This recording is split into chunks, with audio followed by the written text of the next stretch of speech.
हंसी के इंग्रेडिएंट से लाफ्टर की खिचड़ी कैसे पकाई जाती है, ये बखूबी आता है खिचड़ी के मेकर्स को और खिचड़ी के जो तमाम सितारे हैं उनको। खिचड़ी ये जो फिल्म है 2010 में आई थी और अब उसका सीक्वल आया है 13 साल बाद, रिलीज होने जा रहा है 17 नवंबर को, खिचड़ी 2। और पूरी स्टारकास्ट हमारे साथ मौजूद है, इसके मेकर्स हमारे साथ मौजूद हैं। Supriya Pathak ji, one and only हंसा भाभी, जेडी मजीठिया जो इस फिल्म के प्रोड्यूसर हैं, राइटर डायरेक्टर आतिश कापड़िया, और वंदना पाठक जी, अनंग देसाई जी, राजीव मेहता जी, आप सभी का बहुत बहुत स्वागत है। Thank you very much. आप लोगों को हंसी की खिचड़ी जो है पकाना बहुत अच्छे से आता है। पहले एक टीवी सीरियल था, फिर इसे फिल्म का रूप दिया गया और इसके बाद अब सीक्वल आ रही है। सबसे पहले मैं आपसे पूछना चाहूंगा, एक आपका जो एक किरदार है, बहुत अलग तरह का किरदार है, एक अलग तरह का ट्रेट है हंसा भाभी का। 13 साल बाद आप उसी किरदार में वापसी करने जा रहे हैं, उसी अंदाज में। क्या कुछ बताना चाहें, कितना एंजॉय किया इस किरदार को आपने? मैंने बहुत एंजॉय किया इस किरदार को, मैं अभी भी एंजॉय करती हूँ और करती रहूंगी। होपफुली मैं जब 100 साल की हो जाऊंगी तो भी बुढ़ी हंसा बन के एंजॉय कर पाऊंगी। तो हंसा में वो क्वालिटी है जो आप सब को एंजॉय करवाती है, तो मेरे में भी, मतलब वो, मैं कभी कभी इसमें एक दर्शक भी एक ऑडियंस भी बन जाती हूँ और अपने आप को भी एंजॉय करवाती हूँ। और ये परफॉर्म करते करते मैंने हमेशा बहुत खुश महसूस किया है। तो मैं हमेशा ये कहती हूँ कि मेरे में से हंसा जाती नहीं है, वो कहीं ना कहीं रहती है मेरे अंदर। तो 13 साल के बाद जब हमने ये बात की, उसके बीच में हमने एक वेब सीरीज की थी इसी खिचड़ी को लेके, और जब हम फिर से इस फिल्म पे आए तो मैंने यही कहा कि I need to re address Hansa because I want the innocence back. And that was my main thing. But as I say, she never leaves me. I just have to wear this attire and I become Hansa. नींद में भी अगर आपको कोई dialogue दिया जाए हंसा भाभी का, मैं बोल सकती हूँ, I think मैं बोल सकती हूँ। जेडी सर, एक आइकॉनिक सीरियल और फिल्म के तौर पर इसे देखा जाता है। क्या वजह थी कि आपको लगा कि 13 साल बाद ही सही इसकी सीक्वल बनाई जाए? एक लंबा वक्त होता है किसी भी सीक्वल का, हालांकि गदर अभी आई थी, वो 22 साल बाद आई थी, और ऐसा होता है कि कई दशक बाद भी सीक्वल बनती है। क्या वो खास बात नजर आई आपको खिचड़ी 2 में कि अब इसे पर्दे पर लाना चाहिए दोबारा? एक तो जो सबसे बड़ी बात थी वो पब्लिक डिमांड। इतने वक्त से हम जहाँ कहीं पर भी जाते थे, लोग हमें बार बार कहते थे कि खिचड़ी लाओ, खिचड़ी लाओ, खिचड़ी लाओ। तो वो था। और दूसरा ये था, माहौल बदल रहा था। कोविड में हमने जो वक्त देखा तो ऐसा लगा कि एक बहुत ही, यानी सब कुछ अपने अंदर भरा, सारा स्ट्रेस, जो तनाव है, जो दुख है, उसको बाहर निकालने के लिए कुछ होना चाहिए। तो हंसी से भरी फिल्म होती है जो भी, वो ऐसा कर सकती है। तो मन में वो ग्रो कर रहा था कि कुछ ऐसा कुछ बड़ा करते हैं। और उसमें जब आतिश ने मुझे एक आइडिया सुनाया था, तो उस दिन से मेरे मन में ना वो होता है ना, मैजिक होता है कि हम तो काफी 50 आइडिया जो आतिश ने मुझे सुनाए, हमने दोनों ने शेयर करे, उसमें से कुछ बना, कुछ नहीं भी बना। तो ये पहले दिन से ना मेरे मन में ऐसा बैठ गया कि पिक्चर है। क्यों? इसमें मिडिल, बिगिनिंग, एंड दिखता था। तो चाहे उसके लिए हमको वेब सीरीज बनाने का कितनी बार कहा गया था, पर हुआ ही नहीं। और तब मुझे लग रहा है यूनिवर्स भी नहीं चाहता था कि कुछ और हो, पर ये हो। और खास करके ये सब कुछ लगा था, उनको लगा कि ये फिल्म बन के आनी भी उन दिनों में चाहिए जबकि लोगों को सच में बाहर निकल के इसको ये एंजॉय करने का सही मौका हो। और इसलिए हमने जब से शुरू हुआ तो यही चल रहा था कि पिक्चर ही बननी चाहिए। और ऐसा तो ये वक्त लग गया, एक दो बीच में आइडिया, स्क्रिप्ट बीच में भी सोची, पर वो नहीं हुई। क्यों? इसी को बेस्ट लगा जब खिचड़ी 1 के ऊपर जा सके वैसी स्क्रिप्ट मिली, तब इस पे हमने मोहर लगाई। And here we are. इस दिवाली इतने सालों की तपस्या के बाद हम लेकर आए। आतिश, आपको क्रेडिट जाता है कि आपने बहुत यूनिक कैरेक्टर्स क्रिएट किए हैं, चाहे हंसा की बात हो, प्रफुल्ल काका की बात हो, जयश्री का किरदार हो। इस फिल्म में हम देख सकते हैं कि हमने पाकिस्तान, अफगानिस्तान, तुर्किस्तान, तमाम देशों के नाम सुने, पान-थुकिस्तान ऐसा कोई ये जो आपने ये वर्ल्ड क्रिएट करने की कोशिश की है, एक अलग ही स्थान आपने क्रिएट किया है, इसके बारे में क्या कहेंगे? ये आइडिया कहाँ से आया आपको? देखो एक बात होती है कि हमें इस बारी जो है, जब मैं सोच रहा था तो मैंने सोचा कि इनको एक मिशन पे भेजा जाए, जहां जाकर के वो एक किसी देश को ही तहस नहस कर डाले और उस देश की कुछ प्रैक्टिसेस है, उस देश की कुछ अच्छाइयां हैं, कुछ बुराइयां हैं, उसको जो है बुराइयों को हटा दे, अच्छाइयों को जो है निखार के बाहर लेके आए। तो मैंने सोचा यार किसी देश का नाम लेंगे तो उनको बुरा लग सकता है, और हम क्यों किसी देश को परेशान करें, हम किसी देशवासी को ऐसी फीलिंग क्यों दे कि उन देखो आप खिचड़ी में एक बात देखना, Khichdi is about self deprecating humour, हम अपने आप पे हंसते हैं। प्रफुल्ल जी तो जो है वो डायलॉग उनको बोलते हैं कि मुझे गधा बोलते हैं, मेरे बाबूजी मुझे गधा कहते, मेरी हंसा, अरे और ये चांद का टुकड़ा बोलता है, ये बोलते हैं अमावस का चांद है, इसको नारियल के पेड़ पे चढ़ा देना चाहिए, ये बोलती है बस बस बाबूजी बस, हिमांशु बाबूजी को डाल गटर में, ऐसा करते हैं, इतना अजीब करते हैं ये लोग। तो हम तो अपने आप पर ही हंसते हैं, बिकॉज हम किसी और की कमजोरी या किसी और की कोई एक बुराई या किसी और की किसी तकलीफ को लेकर तो हम कभी कॉमेडी क्रिएट करते नहीं है, खासकर खिचड़ी में। तो फिर अगर हम किसी देश का नाम लेते तो उनको कितना बुरा लगता, क्या हमारा देश वैसा है जैसा ये लोग दिखा रहे। तो फिर मैंने इनको बोला भी, मेरे दिमाग में एक नाम आ रहा है जिसका नाम है पांथुकिस्तान, जो कि 16 अगस्त को पैदा हुआ था और शायद इतिहास इस देश को भूल गया। तो फिक्टिशियस देश में हम जो है फिक्शनलाइज करके कुछ चीजें कह दें तो वो जो है उस देश, मतलब उस देश को है ही नहीं देश, तो बुरा कैसे लगेगा, लेकिन उसमें कुछ चीजें हैं वो पूरी दुनिया के ऊपर लागू होती है, कि जैसे औरतों को अधिकार देना, कि आप बेसिक चीजें जो है आपकी गरीब जनता को देना, और ऐसा नहीं कि आप पावर में है तो आपके पास ही सब कुछ रहे, हर किसी को खुशी मिलनी चाहिए, हर किसी को जो है वो आजादी मिलनी चाहिए। ये सब हमने सोचा एक फिक्टिशियस देश के जरिए बोलते हैं, तो एक दुनिया बनाई जिसका नाम है पांथुकिस्तान, जहाँ के राजा का नाम है कीमाम खा के थूक, उसकी रानी का नाम है रानी गुलकंदा, वजीर का नाम है 120 नवरत्न। अभी कौन अपने बच्चे का नाम में नंबर रखता है, 120 नवरत्न, फिर चूना, काथा, कतरी, सुपारी, क्या क्या नाम है, तंबाकू, और ये लोग जर्दा, जाफरान, ये लोग बोलते भी है तंबाकू ऐसे करके, इधर है इधर। तो हमने सोचा कि हाँ यार वाकई में ऐसा एक देश अगर हम खड़ा करें, फैंटेसी लैंड। और ये कहीं ना कहीं बचपन से जब जो मैं किताबें पढ़ता आ रहा था, जैसे एस्ट्रिक्स एंड ऑबेलिक्स, तो उसमें कैसा एक द गॉल्स, तो कैसा एक फिक्टिशियस वर्ल्ड है, तो वो सब हमेशा एक फैंटेसी थी कि ऐसा मैं भी अगर एक ऐसा देश क्रिएट कर सकूं तो एक ऐसा, और आप देखेंगे फिल्म तो आपको रियलाइज होगा कि वो वतन भी हमने वैसा क्रिएट किया है जो बड़ा अपने आप में अजीब है, जो जहाँ के लोग भी अजीब लिबास पहनते हैं, अजीब तरह की एक थैली पहन के घूमते हैं, अजीब चीजों का व्यापार करते हैं, तो वो एक फैंटेसी लैंड बनाने का एक मौका मिला, इसलिए पांथुकिस्तान।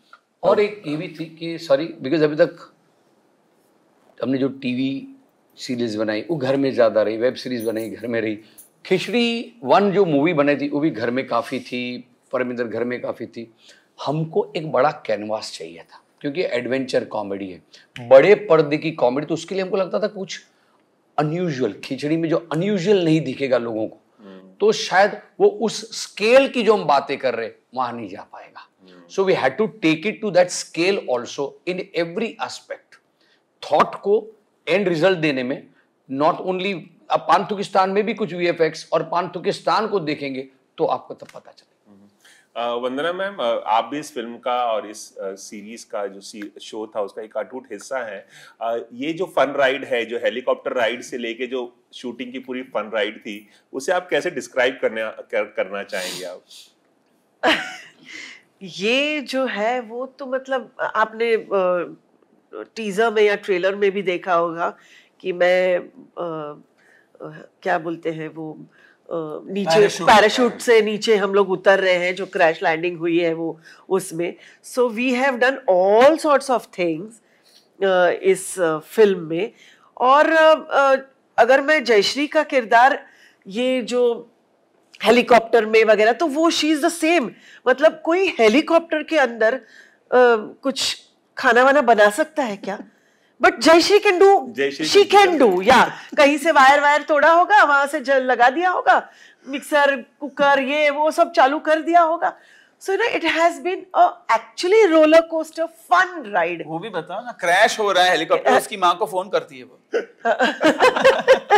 हेलो बा जय श्री, हाँ हम लोग क्रैश हो गए हैं, उतर रहे हैं नीचे, हाँ बाबूजी गिर गए हैं, पता नहीं नीचे जाके पता चलेगा क्या है। सो यू नो उसमें भी उसको कोई फर्क नहीं पड़ता, उसकी भाभी फोन होल्ड कर रही है, बा एक मिनट होल्ड कर, मैं नीचे उतर के तुझे फोन करती हूँ। तो वो The beauty was the why, जिसको बोलते हैं ना ये पागलपन हुआ है कि बाबूजी जाके गिर रहे हैं तो चिल्ला सुन, हाँ, सुन बाबूजी गिर, हाँ वो बाबूजी गिर, धक्का लग गया, वो धक्का लग गया, वही पता नहीं चला कि बाबूजी को खाली धक्का लग गया, हेलीकॉप्टर का दरवाजा खुला है सोचिए, और किसी को खाली धक्का लग गया गिर गए। तो ये जो मैडनेस है, प्लीज कंटिन्यू। तो यही कहना है कि भाई ये जो आपने हेलीकॉप्टर का जिक्र किया और ये सब, तो it had been like, and that's the first scene itself.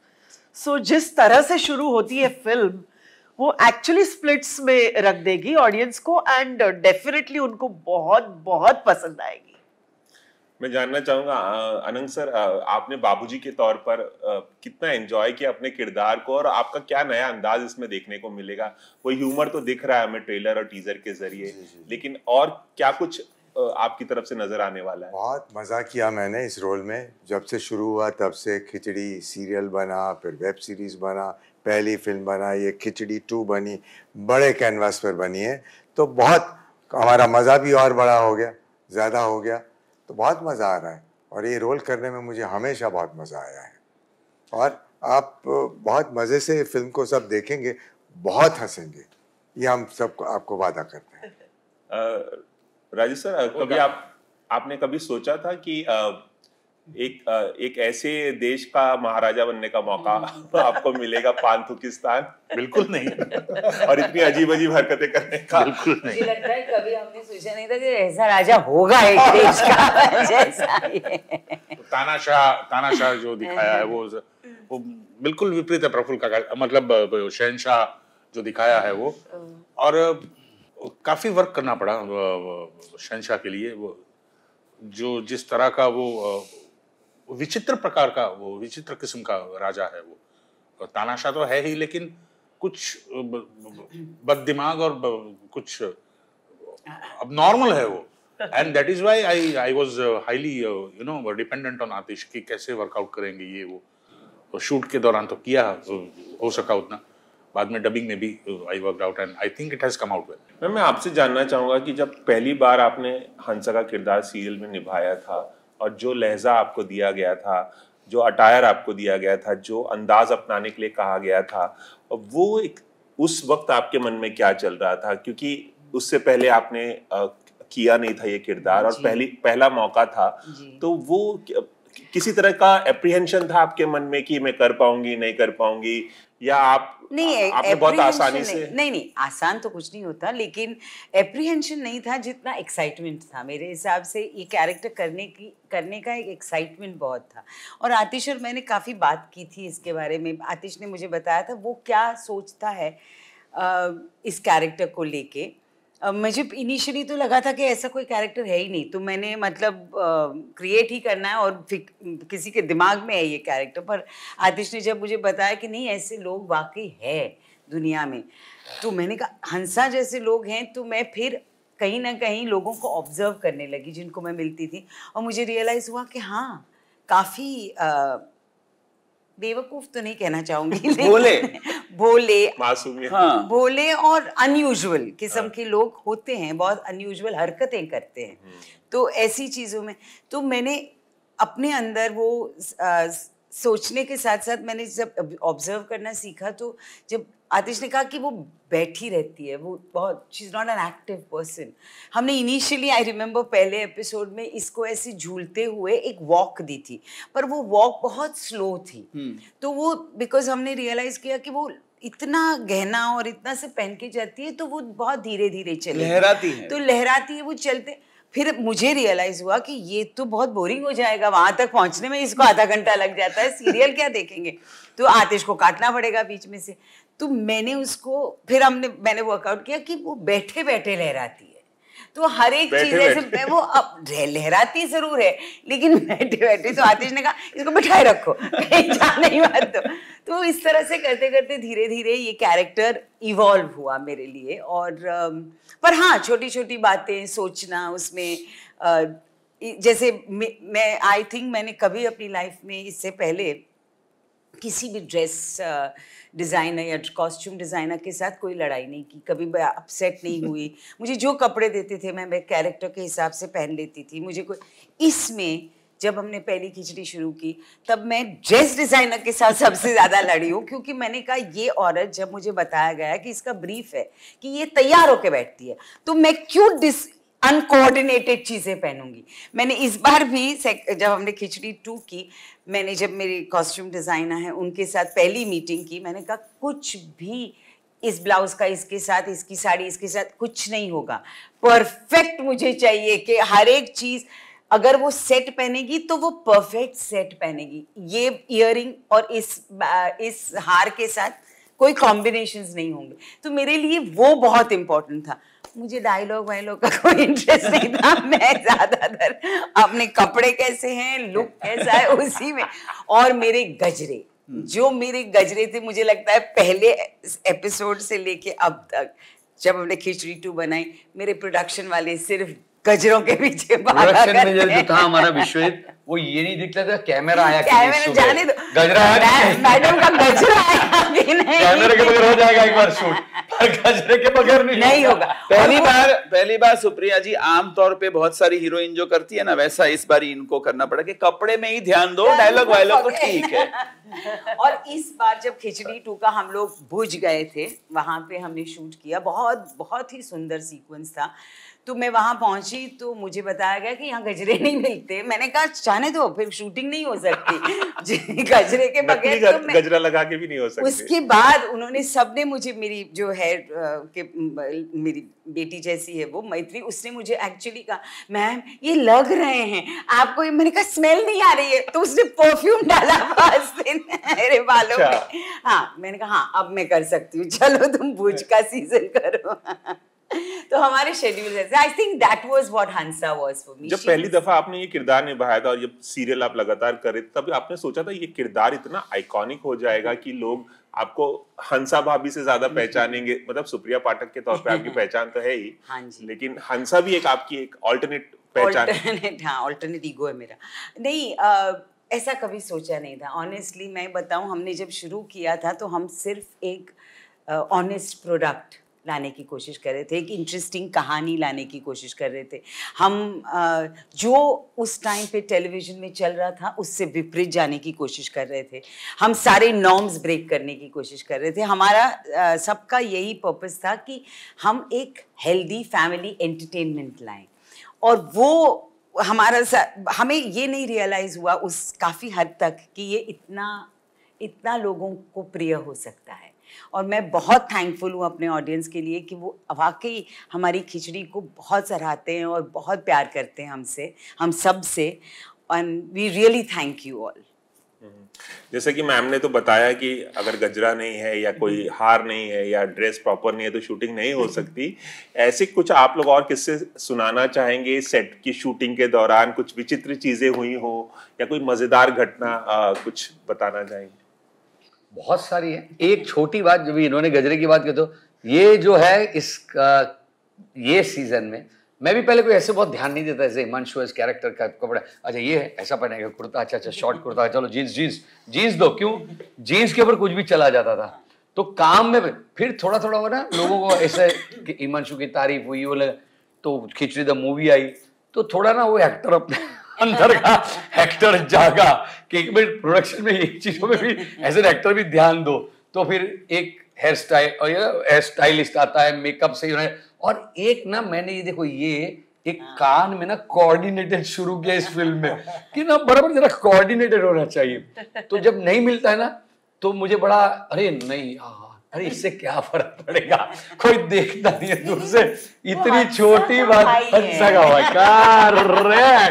वो बात ना आने लगी। घड़ी देखो, एक कोऑर्डिनेटेड घड़ी पहनता था। हाँ, मैं ये पूछना चाहता कि ये 2 घड़ी पहनने का राज, ये 2 घड़ी तो ये अमिताभ बच्चन एक ऐसे शख्स है जो दोनों हाथ में एक घड़ी पहनते, लेकिन आपने एक हाथ में 2। ये मैंने 2 बार, you rightly said, you observe the right man. एक तो अमित जी के लिए, मेरे को एक जमाने में घड़ियों का शौक था, तो मैंने कुछ अच्छी घड़ी देश विदेश से खरीदी हुई है, वो पड़ी है मेरे पास।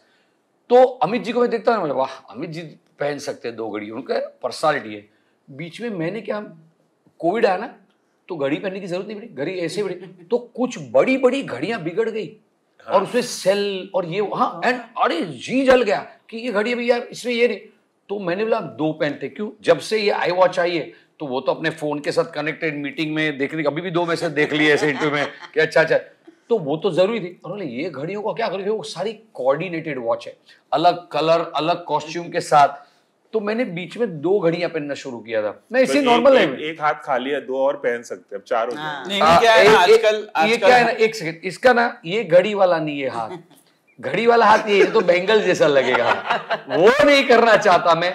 और अभी इसमें क्यों है ना, ये घड़ी बंद ही रहती है ज्यादातर हिमांशु के दिमाग नहीं, आजकल क्या है ना, हम लोग खिचड़ी के प्रमोशन में अंदर ही रहते हैं, तो पता नहीं चलता दिन है या रात है, तो एक दिन वाली घड़ी है तो पता चलता है यार दिन में इतने बजे, रात में इतने बजे, इसलिए 2 घड़ी पहने। अच्छा, एक सवाल मैं पूछना चाहता हूँ, हंसाना जो है बहुत मुश्किल काम माना जाता है, जितना आसान उसे समझा जाता है पर्दे पर कि यार हंसाना क्या है, बस जोक लिख दो और जोक बोल दो और लोग हंसने लगेंगे।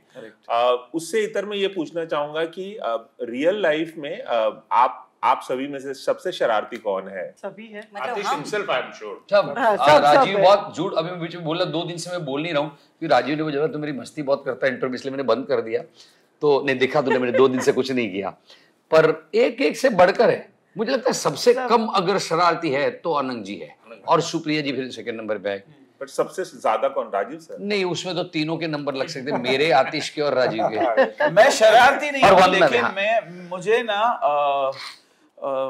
ये डायरो बोलते हैं गुजराती में, डायरो मतलब मुझे दरबार लगा के किस्से सुना के लोगों को हंसाना बहुत अच्छा, एंटरटेनमेंट बचपन से ऐसा है। मैं आपको एक किस्सा बताऊं कि मुझे ना मेरी फैमिली मेंबर्स को कॉपी करने का बड़ा शौक था, तो एक मर्तबा मैंने मेरी चाची की आवाज निकाल के उनके पिताजी को फोन किया, और मैं बता रहा हूँ मैं 7 साल का था, और मैंने उनकी आवाज निकाल के उनके पिताजी को फोन करके बोला कि मेरा जेठ मेरे को बहुत परेशान कर रहा है। उधर से जवाब आया, तू बिल्कुल फिक्र मत, तेरा बाप बैठा हुआ है, मैं उधर, और यहाँ पे सब लोग और फिर मेरे दादी आकर बोली बदमाश वो आ जाएगा उधर। मैंने कहा हमको क्या लेना देना, वो तो उधर रहते हैं, अपने यहाँ थोड़ी रहते हैं। तो मैं इस तरह की बदमाशी तब करता था, मैं लोगों को डराता था, अलग अलग तरह से सोच के डराता था। आज भी जो है मेरी बीवी मेरे घर में, वो कभी कभी चौकन्नी रहती, कभी कभी भूल जाती है, तो जैसे मुझे मौका मिला तो मैं छुप जाता हूँ और ऐसे डराता हूँ कि वो चीख पड़ती है और फिर हंस पड़ती है, बिकॉज ये मेरे को बहुत अच्छा लगता है। इन सब को जो है मैं किस्से कहानियां सुना के, ताकि माहौल भी हल्का हो जाए और बड़ा मजेदार वातावरण भी बन जाए, वो मुझे अच्छा लगता है। सबसे ज्यादा खाने का शौक किस? एवरीबॉडी मुझे था, शूटिंग तो by the way, shooting is by the way. अच्छा, मुझे खाने से ज्यादा भी खाते खाते शूटिंग भी कर लेते थे कभी-कभी। खाने से ज्यादा खिलाने का रखने पे आ गया हूँ, क्योंकि कुछ सालों से बहुत ही रेगुलर डाइट मैनेज किया है, और इसकी वजह से हम तो डाइट में भी बहुत अच्छा खाते हैं। आप लोग वेट करते थे कि आतिश कब कट बोलेंगे, कब बोलेंगे कि लंच ब्रेक है, मतलब आप लोग वेट करता था मैं कब कट बोलूं। खाना खाते हैं और ड्यूरिंग शूट भी हमारे खाने चलते रहे, बहुत ज्यादा खाना, और सिर्फ हम एक्टर्स ही नहीं खाते थे, पूरी यूनिट को खिलाते खिलाते थे। मतलब आया समोसा है, मिनी समोसा आया तो 1.5 किलो आया है, ताकि सबको 1-1 2-2 पीस मिले। फिर मिठाइयां बट रही रोज, ऐसा नहीं कि एक दिन, एवरी सिंगल डे पार्टी चल रही थी। नाइट हमारे जो गानों का शूट होता था ना, नाइट का तो गानों का शूट होता ना, तो एज प्रोडक्शन ऑलवेज खाने पे बहुत अच्छा ध्यान दिया भाई। गुजराती का खाना, आपको एक इंसिडेंट ने किसी को बताएंगे, खाना तो ठीक है, खाना तो चलते रहता। आज हमने एक बात निकली, हम पहले शूट करते ना तो लंच के बाद खाना तो होना ही चाहिए पूरा सब प्रॉपर, हम पान भी मंगवाते थे, सब लोग पान खाते। फिर पता चला 1 मिनट लंच के बाद फर्स्ट टेक किसका है, फर्स्ट शॉट किसका है, तो लाल लाल मुंह, नहीं फिर नेक्स्ट टाइम ऐसा हो गया कि जिसका लंच के बाद इमीडिएटली शॉट आने वाला है, उसको पान नहीं देंगे, क्लोज हम आतिश के पीछे लगते थे, आतिश लंच के बाद मेरा नहीं, मैं पान खाना चाहती हूँ। अच्छा, सबसे ज्यादा गुस्सा किसको आता है? ये नहीं आतिश, I have been, मेरे को पहले अगर प्रोडक्शन में कुछ गलत जाता है तो गुस्से से ज्यादा the stress used to come across, but I think with time I have lost that completely. I think आतिश को ज्यादा like a spark, but मुझे लगता है for the time being, for 30 seconds, but that too for work, nothing like we have no, हमारे यहाँ वो बात नहीं है, ये सोटी वाले because we are very mature professionals, so also I think Atish was a spark always. He has this, he has he is very in his anger. It's a very momentary thing. हाँ। तो हम वो momentary होता है, चला जाता है, उसके अलावा हम में से किसी को उस गुस्सा करने की जरूरत नहीं। काम पे असर हो ऐसा नहीं होता। ऐसा एक एग्जांपल दूं तो मैं जोर से चिल्लाऊंगा, अगर ये चीज 10 मिनट में नहीं आई तो मैं सेट छोड़ के चला जाऊंगा। जाता नहीं। आने वाली तो है नहीं और मैं जाने वाला। नेक्स्ट स्टेटमेंट मेरा ये रहता। कभी गए नहीं ऐसे कभी आई भी नहीं चीज वो, अगर नहीं आनी होती थी और मैं कभी सेट छोड़ के गया भी नहीं तो फिर मैं वही बोलता था नहीं। सीरियसली तो कोई लेता नहीं मुझे। फिर वो आके भी अगर बोले ना सॉरी सर ये नहीं आने वाला है, अच्छा तो बोल देते ना पहले। हाँ। अच्छा कितना रास्ता टाइम निकल- लगेगा? 10 मिनट। चलो सुनो कहाँ आ जाओ। पहले राजीव ने जो बोला ना, I would just reply, I agree. मैं पहले एक जमाने बहुत इनिशियल खिचड़ी के डे में, जब मैं नया प्रोड्यूसर, पहली बार प्रोड्यूसर बना था, पहले संभाला था, तो मुझे ना गुस्सा आता था, पर देन आई रियलाइज्ड स्लोली। ये मैं इसलिए कहना चाहता हूँ क्योंकि my journey has been fantastic. I have learned so much in life. I've been, with God's grace, been very successful, I would say, today. तो मैं सबको, अगर ये कोई देखता है, उससे ना हमारी जर्नी से, ऐसे हमको तो हम क्रिएटिव जो पीपल होते हैं, मेकर्स होते हैं, वो इन्फ्लुएंसर्स भी होते हैं। गुस्सा जिंदगी में कभी कहीं किसी के काम नहीं आता। वो एक एनर्जी को, आप एनर्जी है, आपको उसको, आप उस एनर्जी को अगर राइट जगह चैनलाइज करोगे ना, उस सिचुएशन को संभल के, गुस्सा करने के बजाय उस सिचुएशन को देखोगे उल्टा और कामली सोचोगे ना, आपको इमीडिएट सॉल्यूशन मिलेगा and which will take you forward.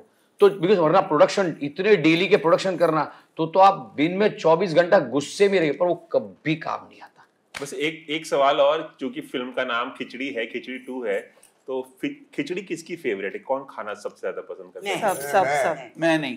I love मुझे I love it. मुझे भी अच्छी इट। लगती है। खिचड़ी हमारे घर पे अलग अलग किस्म की बनती है। खिचड़ी का जस्ट साबूदाना की खिचड़ी अच्छी लगती है मुझे, उसको छोड़ के कभी हमको खिचड़ी अरे बाप रे नहीं। हर किस्म की खिचड़ी, हमारे घर में बहुत अलग अलग किस्म की खिचड़ी बनती है, इसलिए। वही, और मैं हमेशा ये कहती हूँ कि हर प्रांत में, हमारे देश के हर प्रांत में खिचड़ी बनती है और हर प्रांत में अलग बनती है। मतलब आप अगर वेस्ट की खिचड़ी खाओ, कलकत्ता बंगालीज में खिचड़ी वेरी डिफरेंट है। या तो एवरीवेयर, पंजाब, साउथ, कहीं भी चले जाओ। Punjab they only have khichdi when they ill ill ना, so you know every place has that. So in Gujarat we have learned how to make khichdi in many ways. Many ways. It's actually a staple food, शाम It का is. खाना खिचड़ी कड़ी। हाँ, साबूदाना की खिचड़ी मुझे भी बहुत पसंद है। मुझे भी बहुत पसंद है। बाकी तो खिलाओ खिचड़ी ना। बाप रे बाप नहीं। अच्छा, बस जाते आप आते मेवा खिचड़ी, कभी राजस्थान की मेवा खिचड़ी खाना, आपको अरे क्या मैं खिचड़ी एक खिचड़ी जबरदस्त बनाता हूँ, वो है आलू की खिचड़ी।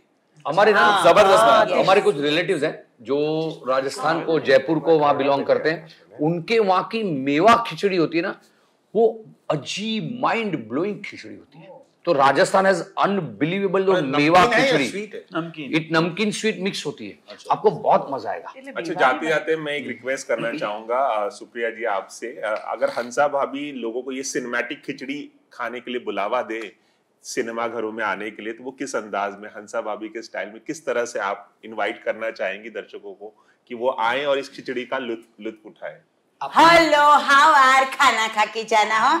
अच्छा चलो भाई, खिचड़ी खा के जाना। और मैं हम लेकर आ रहे हैं 17 तारीख को, 17 नवंबर से कभी भी चाहो जल्दी से जल्दी आके खिचड़ी खा जाना। और मैं इसमें बड़ी बहन के साथ कुछ ऐसा बोलना चाहूंगा, अभी जेडी बोलना है, क्यों मैं बोलना तैयार होके बैठा आपके लिए। आपको ना वर्ल्ड में, आपको कहीं कोई खाना टेस्ट करके ऐसा बोलता है, आप ऑर्डर करते हो कि पिज्जा पहले चखने दो, आइसक्रीम चखने दो, कुछ नहीं। ये खिचड़ी है ना, ये खिचड़ी 2 आपको चखने का मौका देते हैं हम। आप चखने के बाद आना। आप सोचे चखने के बाद कैसे आएंगे? तो जैसे रवि ने बताया था कि आपका टीजर कमाल का आया है, ट्रेलर कमाल का है, वो आपके लिए सैंपल भेजा है हमने, आप चख लो। आप कहीं भी जाके हमारा टीजर और ट्रेलर देख लो, आपको जब वो अच्छी लगे, स्वादिष्ट लगे, मजेदार लगे, आपको हंसना आए, तो आप 17 नवंबर से खिचड़ी का मजा उठाने थिएटर में आना। पूरा पतेला भर के लाएंगे ये दोनों शेफ खिचड़ी के। हम सब मिलके आएंगे। चलिए, एबीपी न्यूज़ से खास बातचीत करने के लिए बहुत बहुत शुक्रिया। आप सभी से बात करके मुझे पर्सनली बहुत अच्छा लगा, और हम उम्मीद करेंगे कि इस खिचड़ी का स्वाद चखने के लिए लोग 17 नवंबर और उसके बाद जरूर जाएं सिनेमा घरों में और इस खिचड़ी का बहुत लुत्फ उठाएं। बहुत बहुत शुक्रिया। Happy Diwali to all. Happy Diwali to you. Happy Diwali. Ravi Jain, ABP News, Mumbai.